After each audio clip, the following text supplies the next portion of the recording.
What happens when two dudes, one a retired Navy SEAL commander in Colorado Springs, and the other a hippie meditation teacher in New York City, get together to discuss living mindfully? That's a great question, because we don't know what will happen either. Raw, uncut, and unapologetic. Welcome to Men Talking Mindfulness with co-hosts John McCaskill and Will Schneider. Each week, we take an authentic dive into how mindfulness continually impacts our lives, deepens our relationships, and allows us to be emotionally alive. We filter all of our conversations through the man box, where we unpack how as men we are expected to act in society, how fighting the authentic human experience is exhausting and damaging, and how mindfulness can help. If you would like to listen live, join Will and John every Friday at 12:30 Eastern Time on IG Live at handle @WillNotFear. We take each IG episode and upload them straight to this podcast. So happy you're tuning in to Men Talking Mindfulness. Now, on to the show.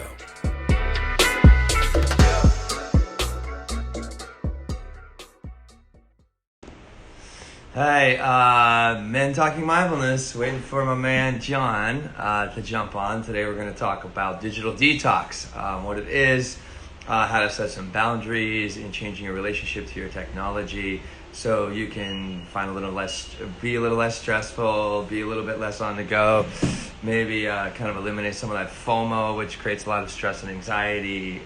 Digital detoxing, we're going to talk about, actually helps you with your sleep too.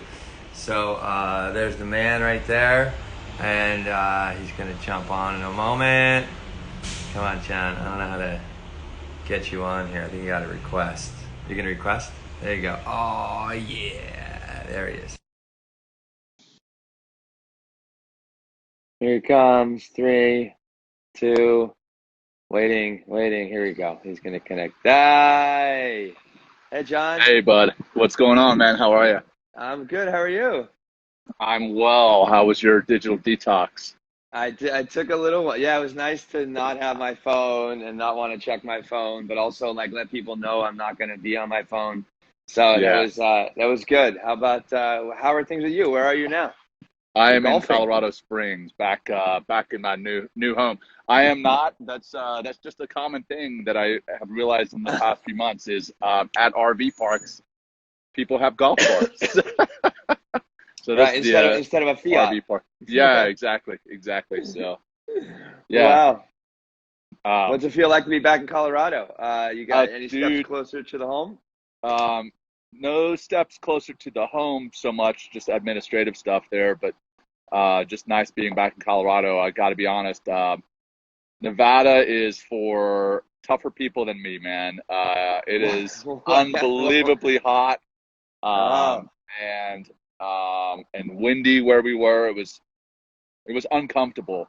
So I appreciate the people that can live there and handle those conditions. I was happy to get back to Colorado where it's nice and cool right now, and it doesn't get too hot and it's not too windy, and I don't know. I like the atmosphere and the weather here a lot better than in Nevada. But we are closer in days to being in the house, so I guess in that sense we're closer to being in the house. But I got to tell you, man, changing subjects back to the topic here, the digital detox. I thought about it a lot this week, and realized I need to take a long one. Like I've done 1 and 2 day digital detoxes before, but I have found that just because you brought it to light this week, I am definitely working for my technology, and it is not working for me as much. I feel almost as though I'm a slave to my technology. And even though I'm a mindfulness teacher, a mindfulness practitioner, I feel that I am constantly checking my phone for notifications, checking my phone for new emails, checking my phone for new social medias, texts, whatever. So I'm looking forward to what you have to say about your digital detox, and maybe you can help me start one of my own for the coming week or whenever. So Yeah, I mean, it's, that's what I kind of like what we're doing, John. I mean, we are mindfulness teachers and men out there in the world, but that doesn't mean that we're not affected by these things. You know, it doesn't mean that we, we have all the answers, or or we might know some of the solutions, but that doesn't mean we continually use them either. So yeah, thanks for bringing that up. And because I was actually doing some more research this morning on digitally detoxing and understanding your relationship to technology. And I'll dive into some of that research in a little bit, just giving some numbers out there of how like technology affects us. But from a personal standpoint, like it was great to get away. I mean, I did have full coverage, right on this where I was in the river I was on, and like we ended up doing a float trip for like 2 days. So, nice. My brother and I, so we had a canoe and a kayak. My brother and I and another friend of his, the three of us went on this trip. The first leg was like a 4-mile float, and then after that 4 miles, we kind of went into a very secluded camping area where it's like the only way you can get there is by boat. And all you see is like it was really cool. All you see is like a number on the tree, of where the campsite was. And we had to eventually like find our campsite. So even being in this secluded area, we weren't too far from, the fringes, from society. So, I had, full coverage. But I was, I chose to, for the most of the time, I mean, just like completely staying off, not commenting, letting go. Nice. So that it just always feels good to kind of step away, because I am doing, we have the show, I work, I do a lot of my marketing on social media, and, I'm kind of very attached. Yeah, exactly. And I'm kind of attached to, or trying not to get attached, but I definitely do feel attached sometimes to the numbers, like how many likes or how many comments, and and how many DMs I might get. Yeah, dopamine, exactly. And and that dopamine and that kind of feeling of importance, the feeling of that I am having an impact. So it's it's a challenge. It's absolutely a challenge, and I use the practices of mindfulness to try to kind of change that relationship. So like I continually develop more control over my technology, instead of it and all my, cocktail of our hormones and stuff controlling me. Right. So, but I mean, it's a struggle for me in some ways. I could definitely be better setting boundaries, which we'll talk about a little bit more. But how about yourself? Like, where do you feel, like you just kind of mentioned earlier that it's like, where would you like your relationship to your technology to be? I think it'd be a good question. So I think I had a much better handle on my relationship with technology when I was living in a house. And now living in the RV, my phone is always close to me. In the house, what I tried to do was I would charge the phone in the kitchen.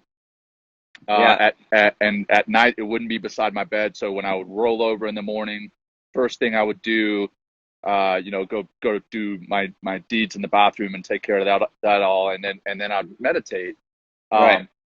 Now I charge my bed in the back room where we are, because we put the kids to sleep, and then I do some work on social media marketing, advertising for Veterans Path, and then for my own little side gigs. And then I put it to bed. I put the phone to bed beside my bed. But then what I find myself doing is I roll over, and first thing in the morning when I wake up, I grab that phone and I look at the notifications and I look at the emails, because much like you and much like many people, you kind of get obsessed with the numbers. You're like, okay, how many people are following me? How many people are checking this, checking that?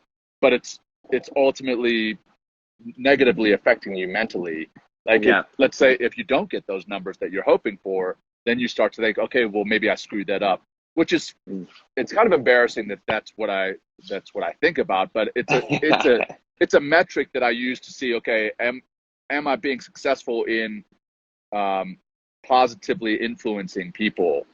And in that light, it's good to know. But then you start to get obsessed with the data. You start to get obsessed with the numbers to the point where they negatively affect you mentally.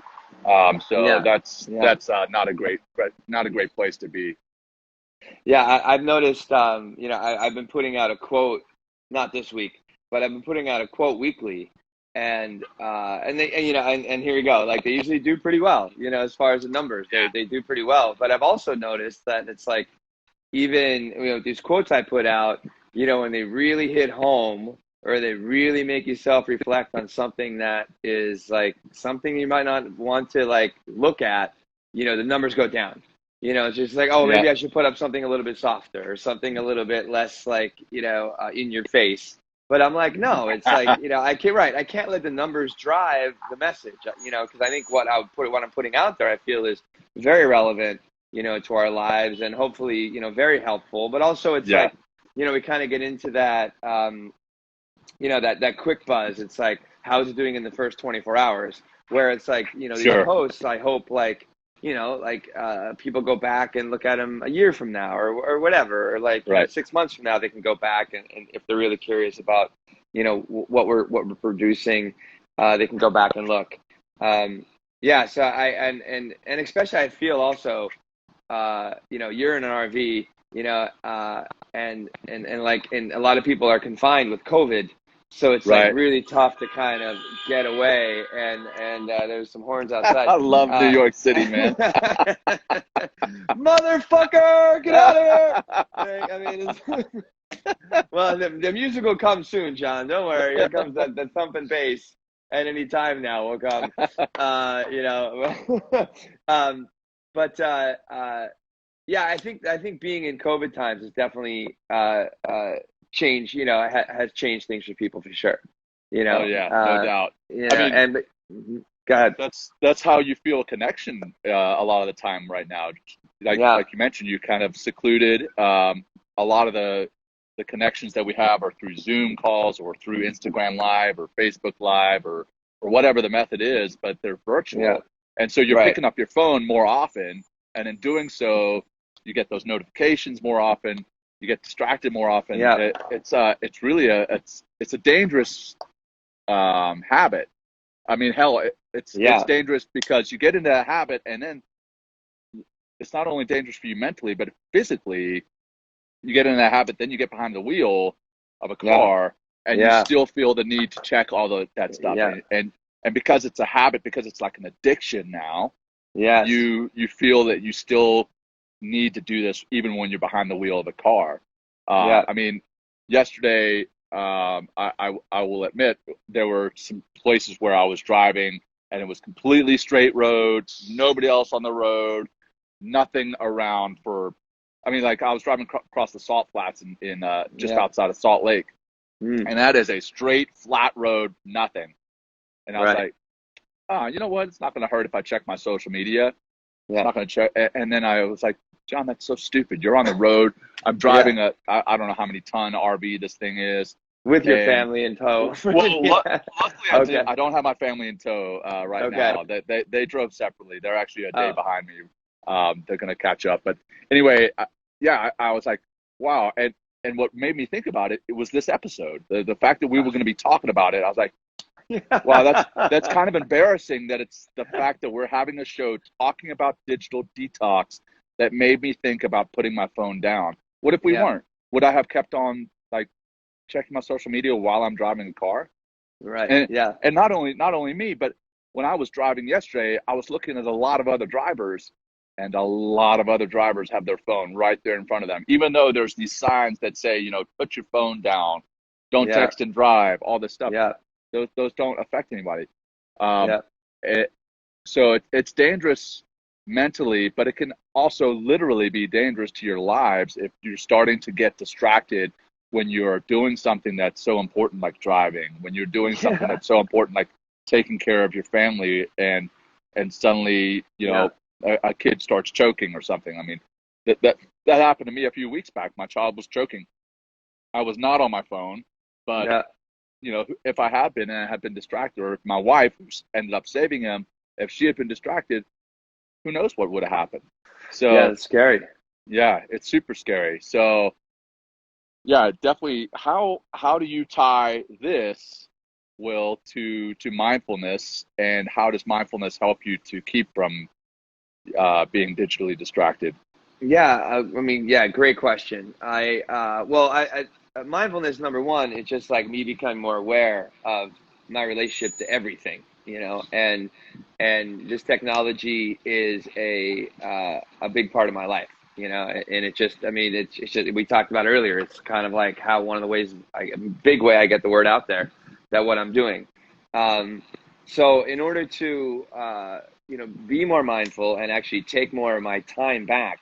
My phone, when I'm really working, I try to chunk my time when I'm really working on one particular thing for like 90 minutes or 2 hours.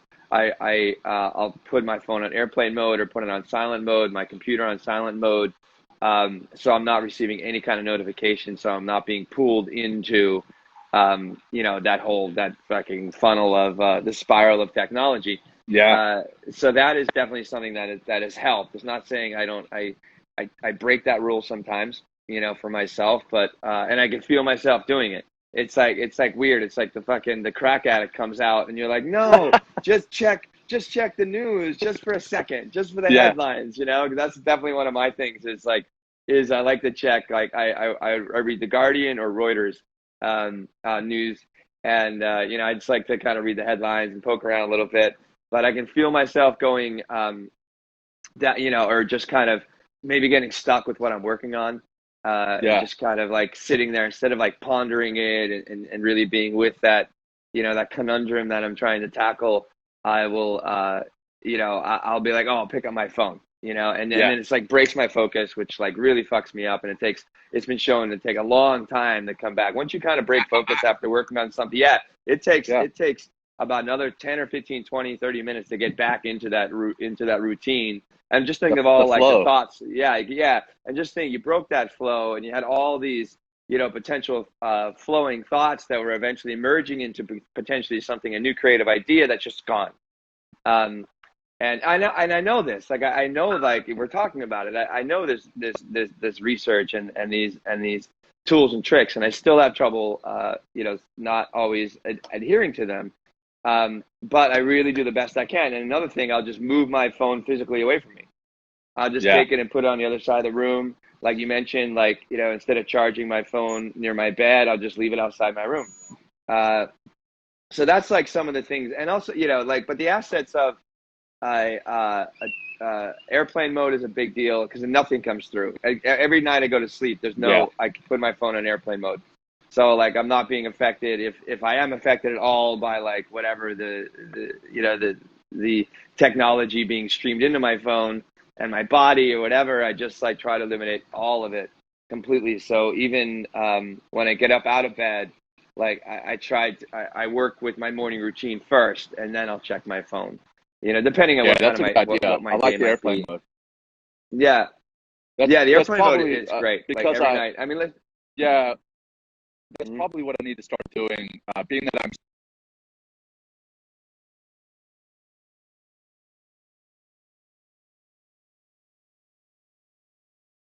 airplane mode.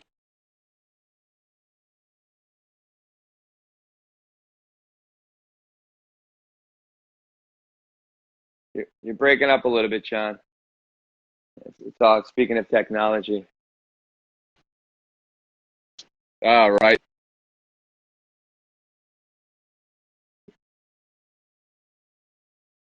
Yeah, you're kind of you're in and out. Yeah, you're a little better, a little better, a little better. Speaking of technology, now you're like kind of frozen. If you need to dump out and come back in, go right ahead. That's fine. Can you hear me now, bud? Yes, I can. Yes. All right. So what I was saying is, if I put my phone on airplane mode at night and then not take it out of airplane mode until I absolutely have to, that will help. And I mean, in the past, I didn't feel comfortable putting my phone on airplane mode at night because there were times when my wife was working late nights, and Right. if she needed to call me, Mhm. but now we're all living in the RV. Everybody's right there. And I'm not in the Navy anymore. So Yeah, nothing yeah. Oh my nothing God, is that's crazy. Yes. yeah, Yeah. nothing is that much of an emergency. Because I mean, that was another thing is the Navy would call me at all hours of the night. I mean, not so much the last year and a half, but prior to that, in my positions that I had some fairly large amount of responsibility, people would call me at 2 or 3 in the morning because they needed to. So I wasn't able to turn it off. So that's a habit I need to get into now is turning it into airplane mode. And then when I'm in the car, putting that driving mode on, on my iPhone, turning that on, because again, nothing gets through unless it's an absolute emergency, like my wife is calling me that she needs me or something. Right. But other than that, nobody gets through, no texts get through, no notifications get through. So that's a great trick, and one that I need to do. And then just being coming full circle, being mindful about what it is you're doing in the moment. Like if I'm driving and I pick up my phone, pay attention to, okay, is this something that is really necessary? Hell no, it's not. Yes, exactly. It's not. Yes. Yes. What is truly necessary is focusing on the road. And then if I'm not doing something dangerous, also paying attention to how much time I have. Like I've got kids. I've got I've got my 3-year-old girl and my 1-year-old little boy, and we try to limit screen time for them. But then I don't think about my own screen time. And I know now the phones can show you how much screen time you have, how much time you waste on your phone. There's even an app that I had at one point, and I need to re-download it. I forget the name of it. But you plant a virtual seed in the ground, and for every hour or so that you're not on the phone, the seed grows into a tree. Oh, that's awesome. And then once you get enough trees in this virtual forest built, they will plant a real no shit tree for you on your behalf. And so it pays to I've got to look it up. I forget the name of it, but but it pays literally dividends to stay off your phone by growing these little trees. But then also in your head, you're staying more mentally aware. And so we talked about.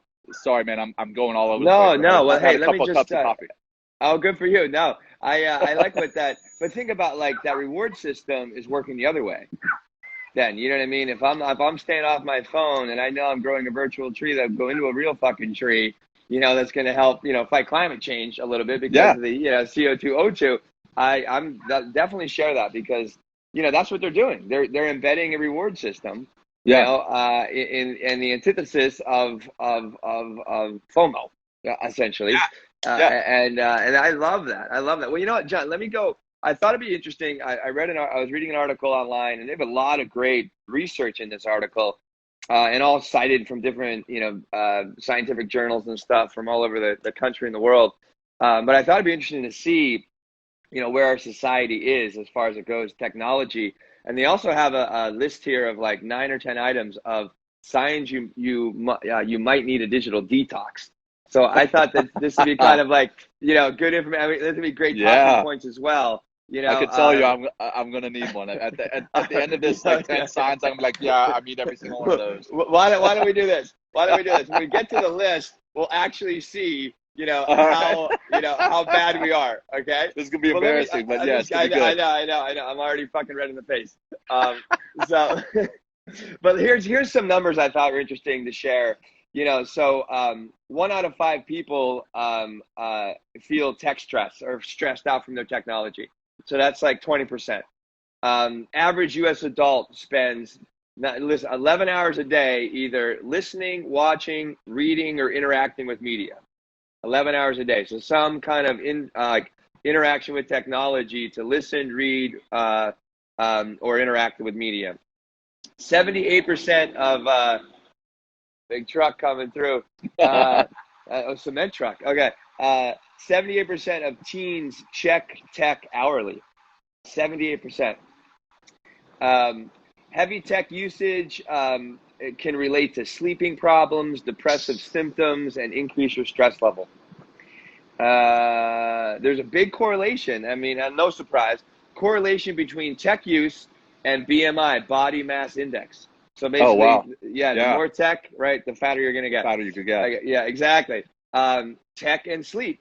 A lot of research has been done about like the blue light from technology affecting your melatonin levels in bed, so you don't get that deeper sleep, and also the lack of sleep or disruptive sleep, increases anxiety levels, and you're not going to be as focused and on point the next day. It's also tech is linked to ADHD, and also conduct disorders, right, and worsening, right, self-regulation, which is so much about what mindfulness is. They talked even about FOMO in the article, and I really enjoyed. They said, comparison is the theft of joy. Comparison is the theft of joy. I know, pow, right there, John.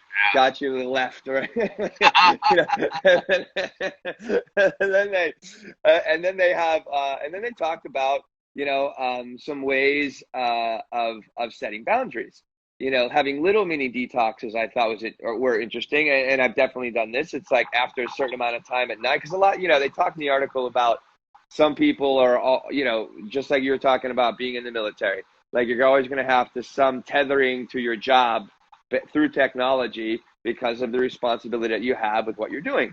So if you don't have to always be on, and I've worked with one company, one team at Weber Shandwick in particular, that they were always like they're the crisis management team, so they're always on 24 hours a day. And we actually went in and worked with like how to set some boundaries. Some of them were like, simply, and they also mentioned in the article is, being able to, if you're on 24/7, then it's going to be tough to set any kind of boundaries. But if you don't need to be on 24/7, shutting off your phone at night, or just putting it on an airplane mode, or, and after a certain time, like 8 o'clock, I'm done. I'm off my phone. I'm not going to check my email, which is another habit. I always want to see what's going on, in my email. Stay on top of my direct messages and stuff. They talked about airplane mode and silence mode. And they even mentioned here, I thought was interesting, they call it the iPhone effect, which actually, even with your phone on you, like, so say you're going for a walk, and you're not on your phone at all. And then you get into a conversation with somebody on this walk, right? You actually have less of a connection with that person, because even the phone is just on your person.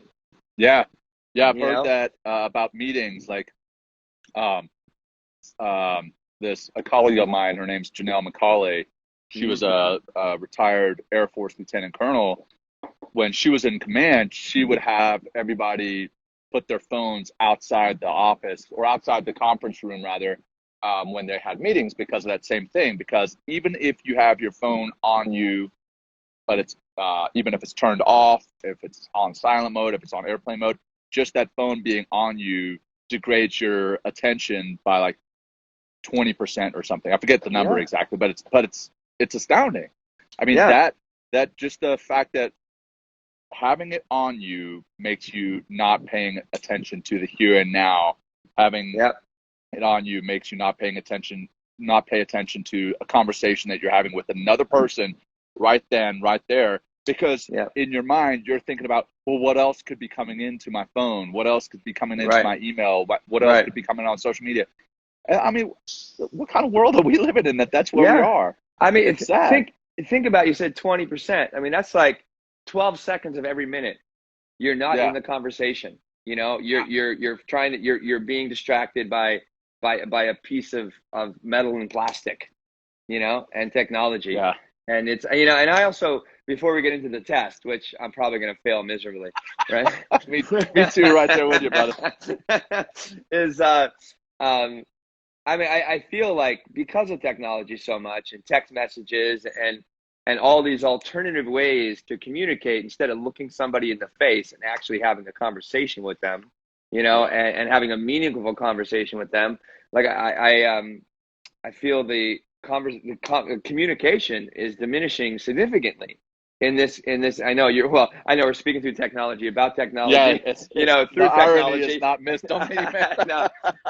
But I still feel we're having a good connected conversation, John, and this is what it takes sometimes, especially as we continue to go more virtual because of what COVID is pushing us to do.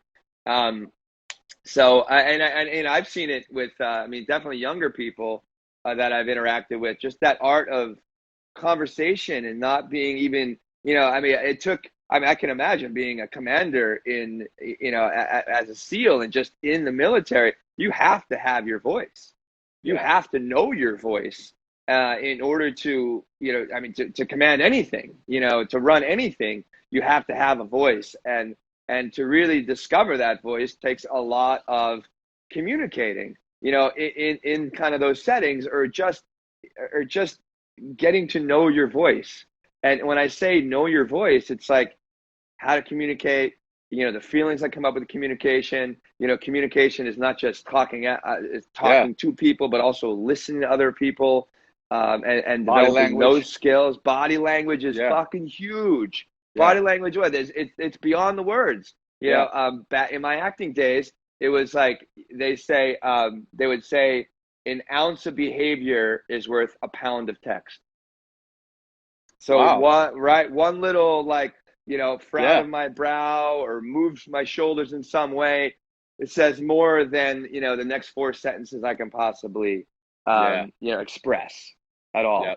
What is there's another saying similar to that, something like your actions are speaking so loudly I can't hear the words that you're saying, or something to that effect. Exactly. And that's like, I'm glad you mentioned that.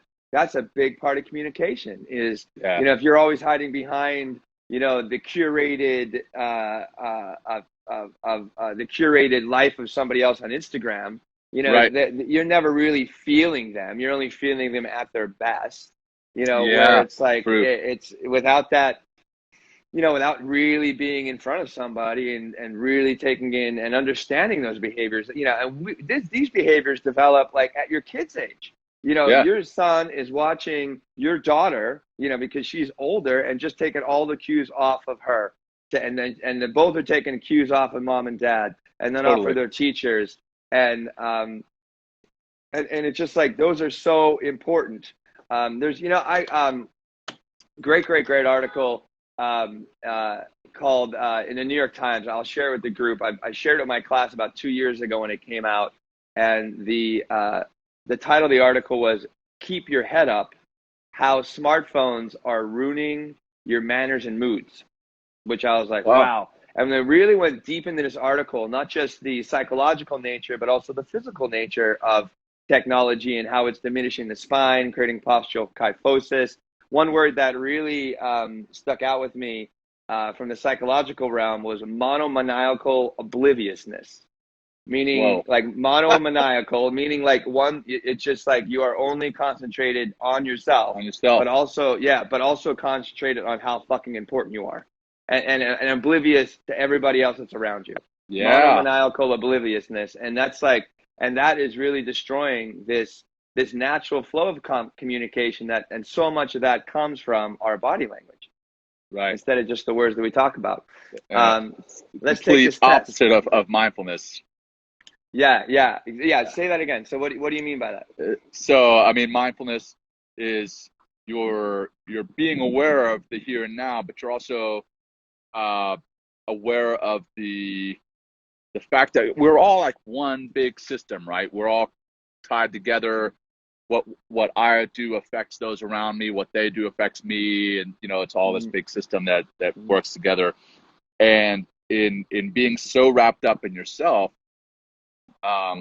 you feel that the universe revolves around you, which is the complete opposite of mindfulness. I mean, we talked last week about how mindfulness helps with compassion. If you have the monomaniacal obliviousness, how can you be compassionate? How can you show compassion if that's what you're experiencing, and if that's being heightened through your use of digital assets? Then you may want to think twice about checking your social media 100 times a day. And I'm saying that knowing that I do that myself. So this is all stuff I'm going to have to take on for myself. I am apparently becoming a monomaniacal, oblivious individual. Person. Well, I don't think so, John. Like, I've gotten to know you over this past year, and I know you Yeah. definitely are a caring and compassionate person. You know, Thanks. I mean, no, for sure you are. You would never be where you are today if it wasn't for, you know, that compassion, empathy, and sympathy, right? Yeah, yeah. Let's do this test, okay? Do it. All Do it. right. So here is from Very Well Mind. I'll share this article, and the name of the article is "What is a Digital Detox?" And this is further down the article, and it has, I guess it's 10 questions or just like statements. And it says, signs you might need a digital detox. Okay, here's the first one. You feel anxious or stressed out if you can't find your phone. You feel anxious or stressed out if you can't find your phone. Like, I'm going to have to, like, there's a lot of shit in my phone. I'm going to have to give myself a thumbs up for that. Yeah, dude. So I both my wife and I feel anxious when we can't find our phones, and you know, I also have a smart watch, and I use my smart watch to find my phone. If I can't find my phone, if I'm looking for it and I can't find it within like 10 seconds, I hit the little thing on my watch, and it makes a noise on my phone because I can't handle that anxiety. Boom! I failed the first test. Okay, here we go. Next one. You feel compelled to check your phone every few minutes. You feel compelled to check your phone. I'm going to say, like, no, I can go long periods of time without checking my phone. I kind of like it. So I'm not going to, so I didn't, that is a no for me. But some days it's true, right? Yeah. Yep. Here's another one. You feel depressed, anxious, or angry after spending time on social media. You feel depressed, anxious, or angry after spending time on social media. I don't know. Yeah, that could depend. Yeah, I think it does depend sometimes on where I am, you know, how I'm feeling that day, or, you know, if I'm already pissed off to begin with. You know, like, fuck this world. It can also come from like not just reading the social media, but what we referenced at the beginning. Like if we've posted something that we are like, this is a profound post. Right. The whole world should see this post, and then we open it up and we're like, oh, 3 people have seen it. We're like, damn. Yeah, exactly. So I'm gonna have to give myself a strike on that one. So I got 2 or 3 already. Isn't that good? Thanks, John, for bringing that up. Because I think I'm 3 of 3, man. Yeah.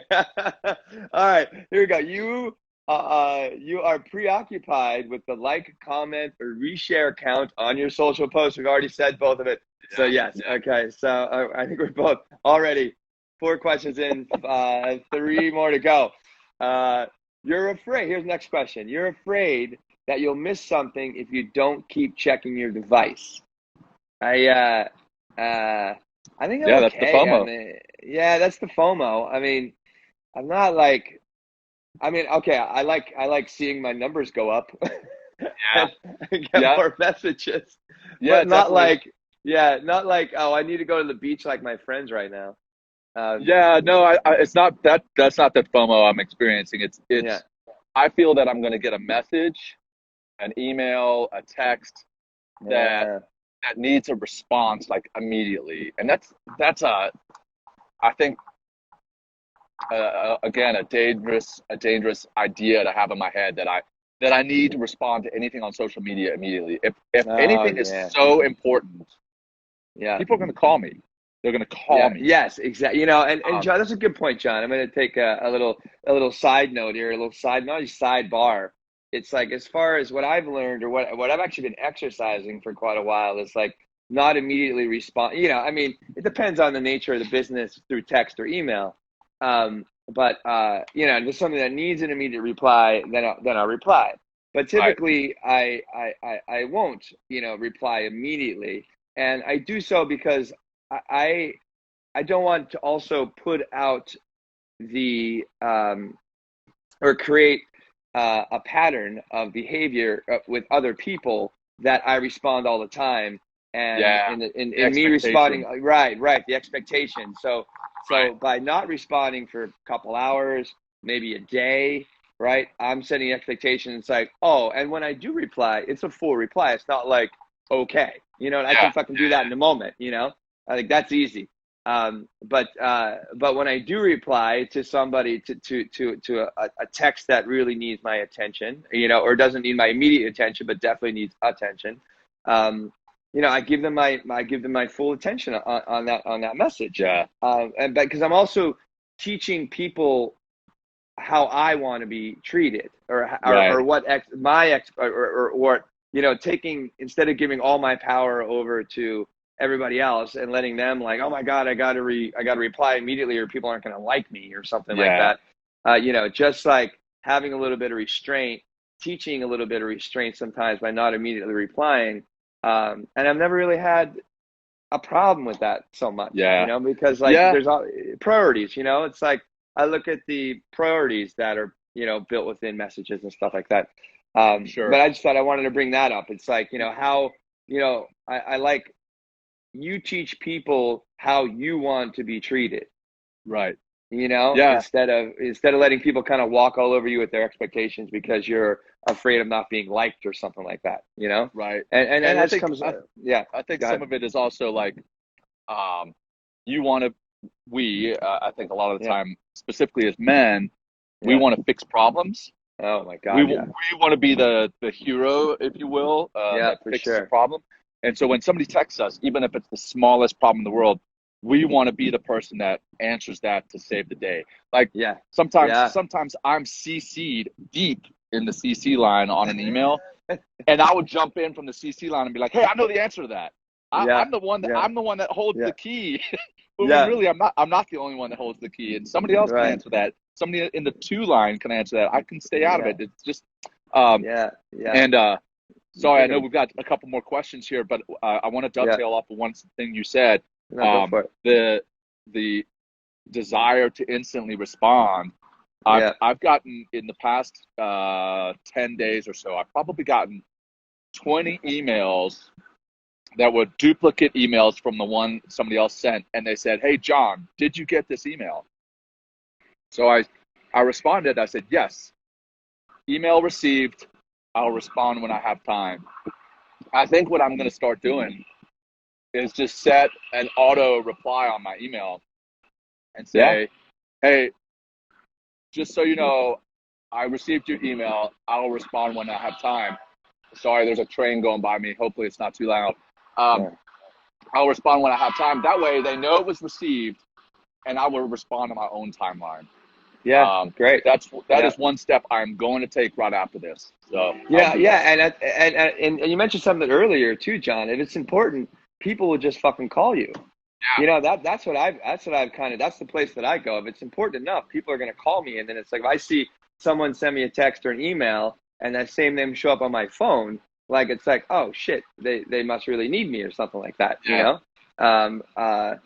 So like, these are little things you can do, and I think it's like, I think all of these creating boundaries around technology, it all starts small. It all starts with like just doing one thing, like going onto airplane mode at night, or not checking your phone in the morning, or when you're, I think Lucy's out there watching. When Lucy's playing the piano, imagine just putting your phone in the other room and just really concentrating on playing beautiful music for 30 or minute or 30 minutes or an hour without being like, that distraction. Because just like if they have like the iPhone effect, of just having the phone on you, not even in your face, and it's taking away, like siphoning away 20% of your attention. It's like, how can you really be part of anything you're doing? With that, just having that device even on you or around you. All right, let's keep going with our. We got 2 more here. You often find yourself staying up late or getting up early to play on your phone. You often find yourself staying up late or getting up early to play on your phone. That is definitely not me. That is me. That is my first definitive no. Yeah, that's me, unfortunately, and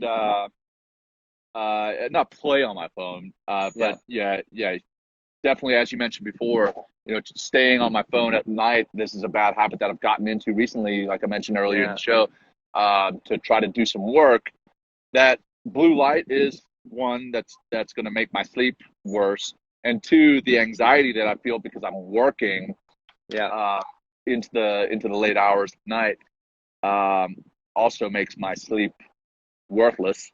So yeah, I'm guilty of both ends of that, burning the candle at both ends, staying up late and getting up early to check emails and respond. Because I try to, and this is an excuse, probably more so than anything, but I try to do that so that I'm less on my phone during the day. Okay. So I'm more present with my family, but I'm still getting the work done. Yeah. But you're compromising. But but what I do is I do that in the morning and in the evening, and then I'm still on my phone during the day. So it's not accomplishing what I want it to do. So yes, I'm guilty of that one too, man. I think I'm batting 1,000 right now. You're batting 1,000, John, for sure. Right? And here's the last one. I have trouble. You have trouble concentrating on one thing without having to check your phone. You have trouble concentrating on one thing without having to check your phone. Okay. This is another one of those. Say no. Yeah. You can I say no to that say, one. Yeah. I can't say no to that. I pride myself on my ability to focus when I need to. If I put my phone down and I have a task of, like this morning, my family's not here in Colorado Springs yet. My task was to set the RV up for the family, like put the dog gate up and all that. There's a lot of shenanigans that go with setting the RV up.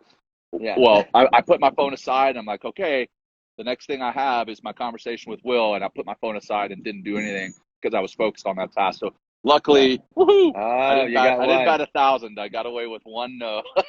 I have. I was at. I think I was at. I could just say I was at a fucking 1,000 too.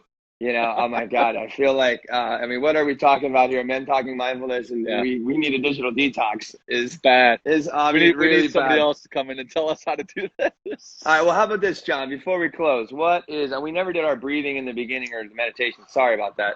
We just jumped right in. Man. Hey. But what is one thing you can do? One little digital detox boundary you can set, for yourself before we meet again, and we can actually reflect on that next Friday. Might be kind of cool. Yeah, I think I'm going to do 3 things. Okay. Actually 4 now that, so the nighttime airplane mode. Airplane mode. I'm going to download that app that I mentioned, and I'll comment on that in the when you take this IG live into IGTV, that's great. What app that is. I'm going to turn off my notifications. Yeah, no push notifications. That's a big way. That's such an easy way. Yeah, no push notifications, and then I am not going to use my phone at night. So I think those are the 4 big ones I'm going to do. Yeah, and then, they're all really big. And are you writing those down? Yeah, I wrote them down, man. Good man. I'm a big geek. Hold me accountable. Right there, holding you accountable, brother. All right. Right. Send those to me so I don't forget. I will. No, I'm gonna write it in the post. All right. No bullshit. We're going right in the post. I love it. But one thing about push notifications is not just on social media, but everything. CNN, your New York Times, your ESPN. Like you can kill all of those in the back end going through the settings. And just kill all of it. And that's one way of taking control. So again, that's the way you are in control of your technology, because you are taking yourself to check the social media instead of getting a ding or a buzz and be like, oh, I'm important again. But this is great, John. Thanks. I love our candid and honest and man. I feel embarrassed. We're human beings. We're human beings, just like everyone else. Absolutely. Do you want to take us home tonight? We'll man. Let's do it. We'll chill. Okay. Let's do it. Yeah, excuse my hat hair, man. No, that's all good, man. Okay, my shit keeps growing. My goal is to have something as long as yours in the next few months. So, all right, let me move out of the light here. Okay. All right, so I'm in a rocking chair, so it's kind of nice. I can relax. But wherever you are, find yourself a comfortable position to get into. And I invite you to close your eyes or soften your focus, soften your gaze. And bring your awareness to your breath. And we're just going to start with some easy, simple breathing. Slowly in through your nose. Hold it for a second. And out through your mouth.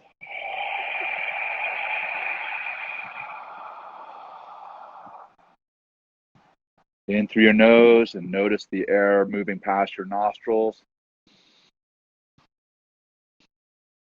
Hold it. Out through your mouth.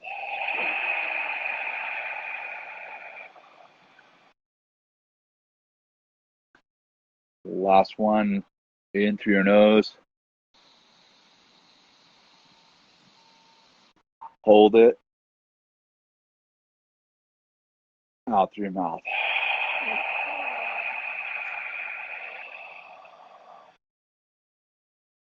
And now, by the very fact that you're viewing this on Instagram, you're most likely holding a phone.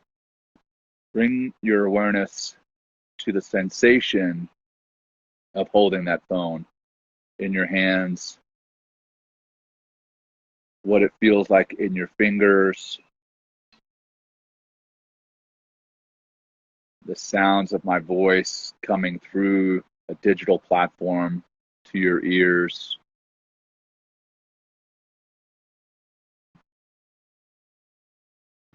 And then I want you to bring your awareness to the sounds and the feelings away from the phone. So sounds surrounding you that are not coming from my voice. Feelings and emotions that are not tied to the phone in your hand.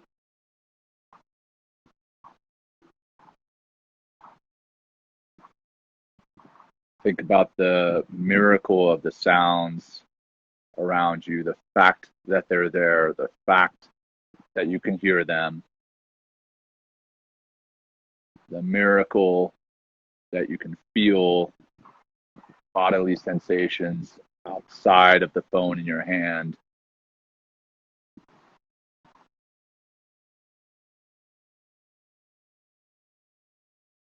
What emotion does this bring to light?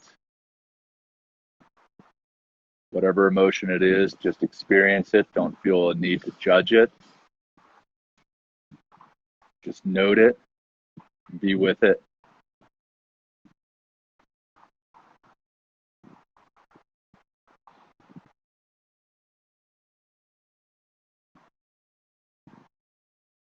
And now try to find a sense of peace. Again, outside the physical sensation of holding the phone and outside the sound of my voice.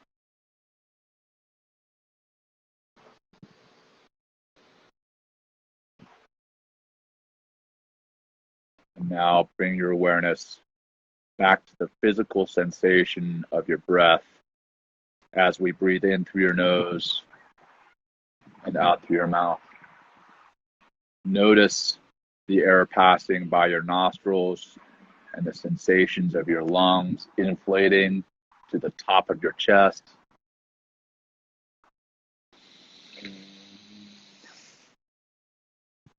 And hold it out through your mouth. Noticing the air flowing past your lips. Again, in through your nose. Expand that chest. Full chest. Hold it. Out through your mouth.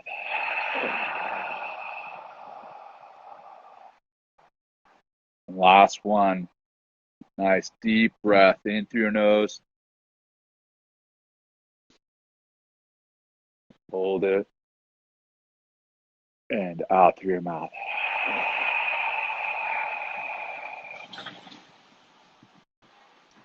Now bring your awareness back to your full body. Maybe invite some movement into your neck and shoulders. Slowly open your eyes or bring your focus back and notice how that felt. And maybe even that 2 or 3 minutes that we did that, did you experience some tension because you weren't looking at your phone, because you weren't accessing everything outside of Instagram and outside of this very moment right here with Will and myself? And if you did, which I think both Will and I probably did at some level. I think we all can take some of the lessons, the tasks or actions that Will outlined today, and put them into action for ourselves. And I'd love to carry this forward into a conversation next week. And really reflect on what this digital detox does. I'm gonna journal about it, and bring my journal to the next conversation. So, Will, this has been awesome. Yeah, thank you, Jon. Same. I'm gonna if everyone else that's watching or watching this later on, join the conversation in the comments. I'm going to, post what Jon is committed to for this week. I'm going to post what I'm committing to from Digital Detox for the week. We'd love to hear what you're committing to for the week. That'd be great. Just to kind of that's what's up. That's what this is for. It's just a platform for information, a platform, to create or help create more awareness in people's lives, and technology is definitely something we need more awareness on. So amazing, Jon. Thank you so much for another great time on Friday.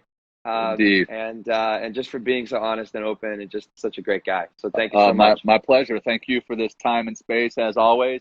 Yeah. And the irony is I'm going to share this link once you post it on Instagram TV, on social media, so that others can use technology to get away from technology. And they can laugh at us. Yeah. I know. All right, brother. Awesome, Jon. Thank you. I'll see you. Have a great weekend. All right, you too. Thank you so much. Bye.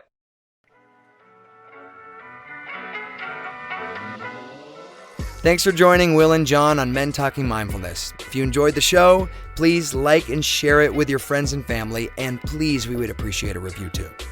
Until next time, this has been Men Talking Mindfulness. Thanks for showing up.